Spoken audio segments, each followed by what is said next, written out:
Well, you want me to do an intro, E-Dub, on Up Close and Personal. This is supposed to be the real deal. E-Dub's like, give me an intro. My intro is we're talking about if he banged Miley Cyrus, it would be good for his street credibility. You wouldn't? No. She's legal now, right? Is she legal? Not yet. She has 1 more year. Okay, we gotta wait 1 year. When she's legal, you wait 1 year, and then when she's legal, then you can rap about her, and like I think that would be good for your street credibility. Juan Gotti and Hannah Montana. Yeah. Man, you crazy? She could have Juan Gotti tatted on her chest. What? That's what I'm talking about. And I tatted myself. And then we would go to Vegas with her. Are you serious? No. And she's fresh though. I like her. Like I like the new Miley Cyrus. Cool, dude. I like that red, man. It's going down. Thanks, man. It's the only thing I can keep after having 2 babies. The only thing I can keep right is my head. Well, not my head, but my hair. My bad. The only thing I can think of just to change them. You don't want to talk about banging Miley Cyrus anymore? Okay, we'll move on. Cool. Let's talk about you and the way you grew up, man. Because that's bad too. You actually you left school in. I left school in junior high. Nah, in high school I got expelled because of Carlos. Because of South Park Mexican, because you guys were ditching. Man, let me tell you a story. Okay. Check this out. One time, he took me to South Houston. Okay. And at that school, you have to shave everything. And the school that we went to, they allowed us to have mustaches. And I didn't know this. Okay, so South Houston is it like a preppy school? Or what's the deal? Yeah, Are they just really strict? Well, no, just they have pretty girls there. That's what we went. Anyways, because I don't know about any of the other stuff. But, I had a mustache, he didn't. We're walking down the hall, and he didn't tell me, but he was laughing. And a teacher stops and says, hey, how come you didn't shave? We have that here. And Carlos is just giggling. And I'm like, I didn't know what to tell him. I was cutting school from another school. Uh-huh. And he grabbed me by the arm, and Carlos laughs a little harder. And then when he takes off running, that's when I took off running. But you got caught? You didn't run fast enough? Well, who caught you? It was one of the teachers. I don't know if it was like, did he wrestle you down like? Nah, I stopped. I was cool. Oh, okay. Once he ran up to me and I couldn't breathe anymore, I just gave up. I just quit. And but yeah, that's when I need to quit smoking because I'll forget what I was talking about. And so then you got kicked out of your school for Milby High School. Nah, I got kicked out for missing 40-something days. Wow. Yeah, my mom wanted to send me to another school, and I didn't want to go to school anymore. I was just tired of it. Not I would have been skipping. Los ended up going to CLC, which is something learning center, and he lasted I think like 3 months there, and he dropped out too. So, and then you were talking about his sister. Oh, Sylvia. Sylvia, she's crazy. First time I think, was it E-Dub? Was it in San Antonio? Sorry, I just swallowed my gum because I didn't think it looked good on the video.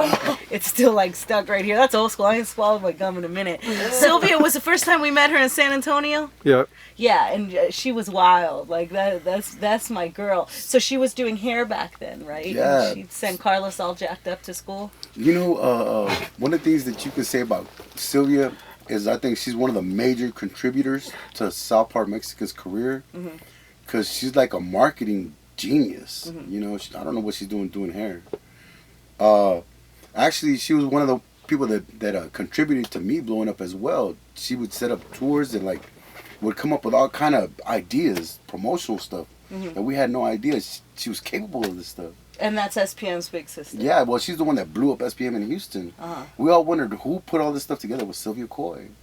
That's dope. Yeah, it's crazy. It's a trip. So it must have been really dope to see like that whole legacy be built. I know you and I are gonna sit down and we're gonna chop it up. I mean, right now it's about you, but to see that legacy be built, I definitely want to pick your brain and know what you went through at that time. So we're gonna sit down. We're gonna have more on that. It was just a funny time. Carlos is a comedian.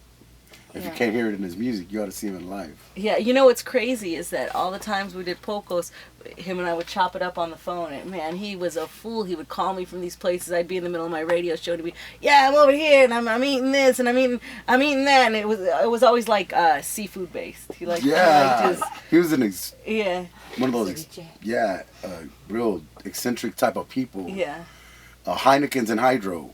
That's what he was, man. And he'd always like to do the tacos, shrimp tacos or something, Yeah. anything hood, but with a little bit of eccentric in it. Now on the hustle mode, I know you were out there on the road with him doing shows. What did you learn on the hustle mode from being part of that camp? The whole everything that you could possibly learn. I was taught where to promote, where's your market at, how to cater to a market, what a person's attention span is to be able to catch their attention to cater to that market. Because there's a lot of elements involved in moving product, not just the actual process, but how to take the process and do it really, really well and execute it. And I'm sitting here while you're telling me all this, and I'm looking at your cheek. Who did that tattoo on your cheek? Oh, my homeboy Chris Roy in San Antonio. Like, how do you really sit down and say, yo, fool, do a tattoo on my cheek? Like, how does that feel? Like, I was on drugs. Nah.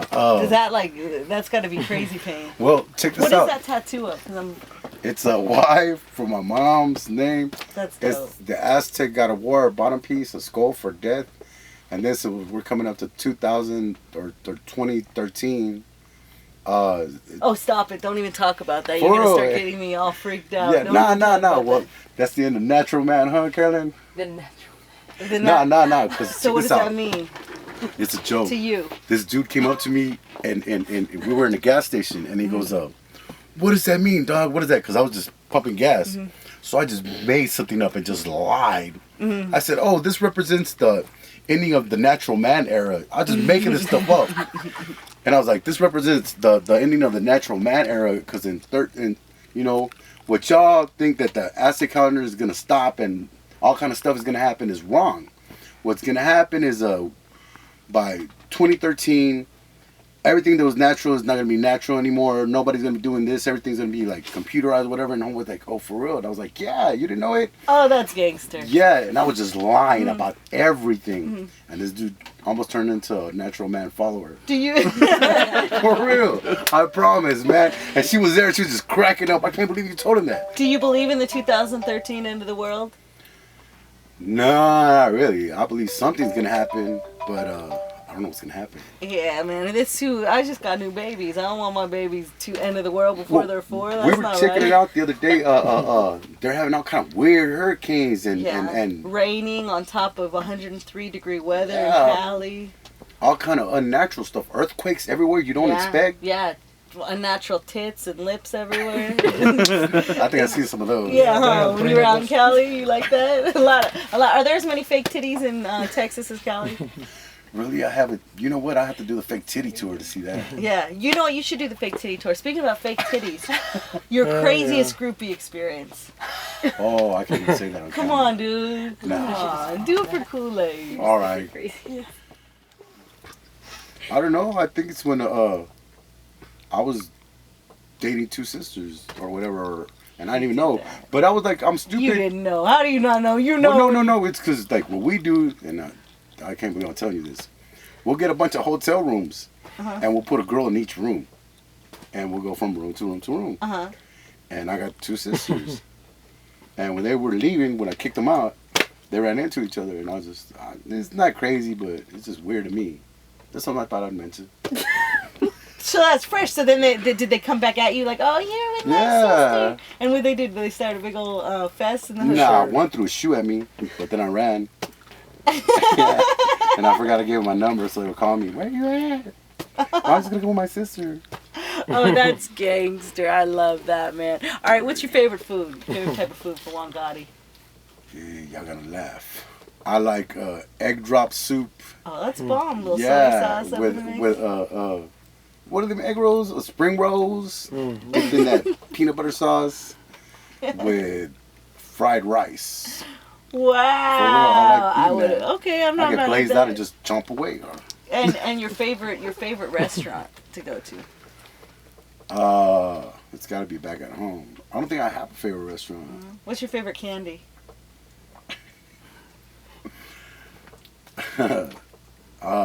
Mango with whipped cream. Yeah? Okay, that's what you eat the seed too? Big old seed. That's mango. Yeah, and then it gets all in your teeth. That's where the... I like that. I've never tried... So wait, you're saying straight mango with whipped cream? Yeah, well, I used to eat that when I was little. I never tried that. Well, my parents are from Mexico, so my dad used to, like, make like he knows how to chop them up like nice. Yeah, you put them on a stick. Yeah, Edub tries to learn. He'll watch him. He'll watch him when we get off the truck and try to do it for me to save a little fatty. But they chop it up sick. Man, there's and pepinos. Yeah, see the chili I know, but I've never heard with the whipped cream. Yeah, well that was an invention. Juan Gotti exclusive. Well, we didn't have anything else, and my mom also had that, for a snack. So she put whipped cream on top and chopped up a mango, and I went at it. Oh, that's gangster. And what was it like?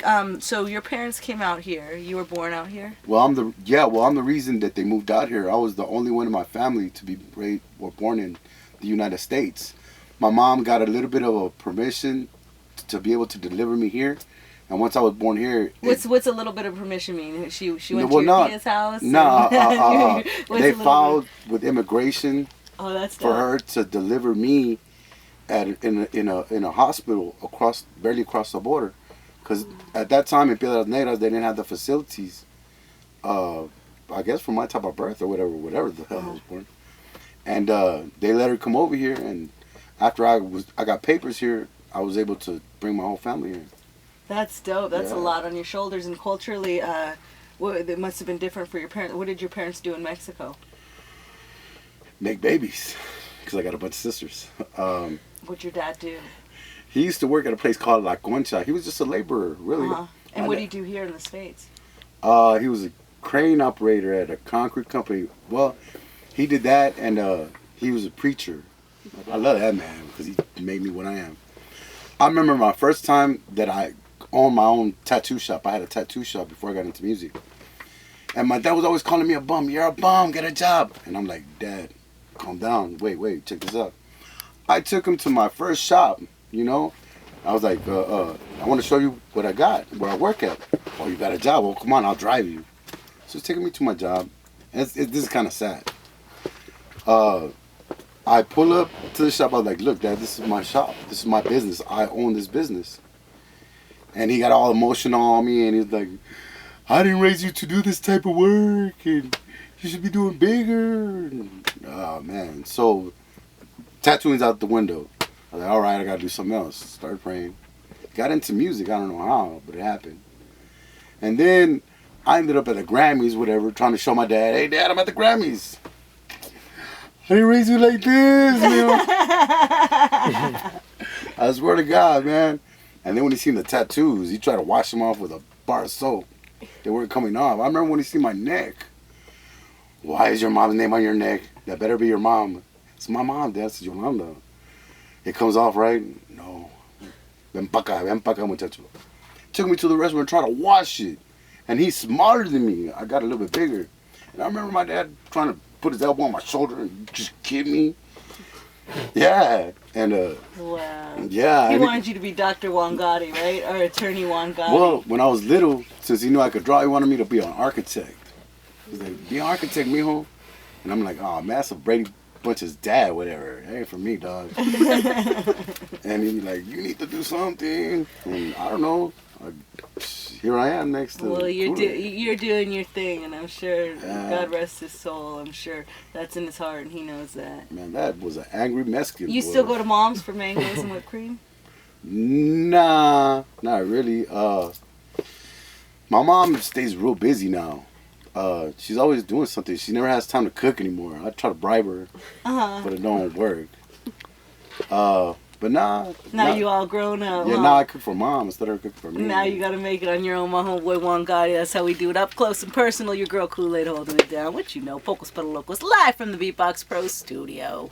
Oh.